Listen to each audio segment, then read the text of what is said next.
Hey guys, I told a couple of you guys on the forum about a project I've been working on, so I thought I'd show a little video of my progress so far. And it's these WS 2801, I think that's what the number. That's the chip that goes on these strips to control the red, green, blue LEDs. And I got these LEDs on eBay for a good deal. There's 160 of them. And this is a little box to control them. And you can see right now it has the brightness and the scroll speed up on there, and they're both at their maximum setting. And I can control the LEDs with either of these pads here, either this key fob, the Nordic fob from SparkFun, or the wireless, um, the not the wireless, the wearable keypad from SparkFun, which actually they're both discontinued now. But you can get one of these if you want to, though, by making your own. Okay, so let's adjust them. Um, Either way, we can adjust with either one. This has a little bit more functionality because it can sense when you're holding down the button. Since I'm just using the standard firmware in this, it doesn't sense when you hold the button down. It doesn't send multiple signals. So, let's see. About full brightness. I can never record LEDs very well with video cameras. Let's turn down the brightness, and let's see, we've got one down below 100 now. We were up at 299. Okay, there they're off. We'll give it a click up. Still doesn't give us any light. Okay, there's a little bit of light with the number 2 brightness level.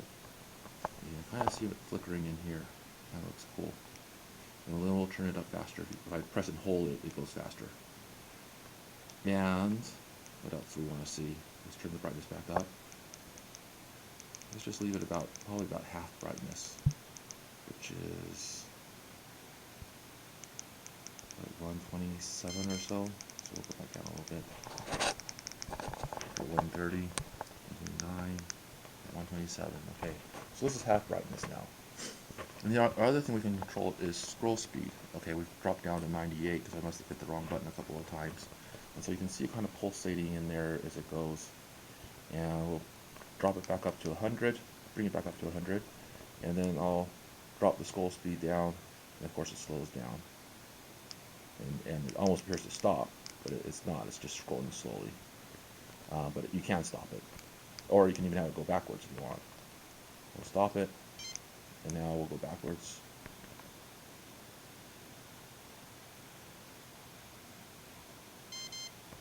Okay, and there we're at full speed backwards. Okay, brightness and scroll speed. The other setting I have is we'll switch to a different mode. Let's use this one to switch modes here, just to show you. This works too. Press the center button to switch modes. And now we're at the display type and the size. And I'll explain what those are in a second. So we're at the rainbow display, obviously, and the size. Now the size is how many LEDs we fit between a pattern. So on a rainbow, I don't know if I have like 7 or so different colors on the rainbow.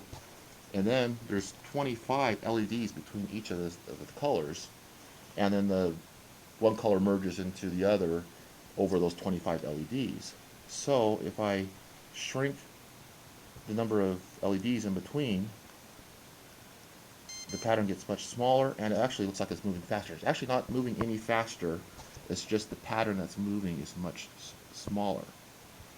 We'll bring that back up a bit.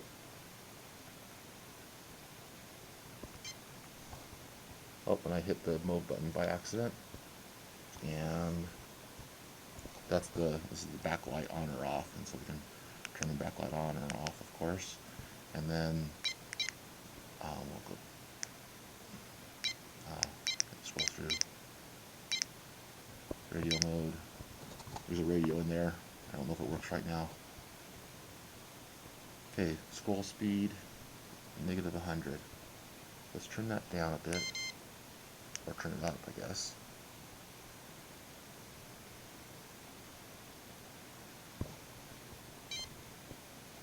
We're back to the positive scroll now. And we'll leave it about 80 scroll speed. Now we'll switch to the other mode, and instead of rainbow, we'll go to red. I'll just turn it off in between there. So that's the red only LEDs. And it's a pattern of just, getting light and dark, light and dark. And there's orange, yellow, green, the other colors. Let's go back to red. And we'll turn the size down on here. So here the number of, the size is the LEDs fading from bright to dim. And we'll turn that down. And it looks like it's going faster, but it's just the pattern's smaller. But then when I take away all of the LEDs in between, it just goes to a solid color. And so you can have a solid color. And of course you can control the brightness of those colors as well. And then, so this is the rainbow pattern, but it's just a very short rainbow. And it's not very interesting in my opinion. It looks much better if you can stretch it out a bit, putting additional colors in between each of the colors. You can stretch it out long enough so the one pattern fills the whole 160 LEDs. So as it is now, you can see as the blue disappears into the center, it reappears on the outside edge. I just decided to, limit the size of the pattern to that. So if I reduce the number of LEDs, you'll see that there will be more blue colors in here than just the one set of blue colors. So now we have a couple blues, bands of blue, slowly scrolling through. And anything else I was going to show you? Let's turn up the scroll speed a bit. And there's our several patterns at once in the buffer scrolling through. And in this case, if the size of the pattern doesn't fit into the number of LEDs in an even amount, I just expand the buffer out, and so then it'll take a while as the blue disappears. It'll take a little bit before it reappears on the other end as it goes to the end of the buffer. That way I don't have to regenerate the pattern each time I want the LED to scroll. And it makes it easier to figure out how to do this. Okay, well, this is already longer than I had hoped it would be, and that's about it for now. And hopefully this evening I will I'll unroll this out in our living room here and to give you a shot of it, in the darkness and the long strands going at once. Okay, that's it.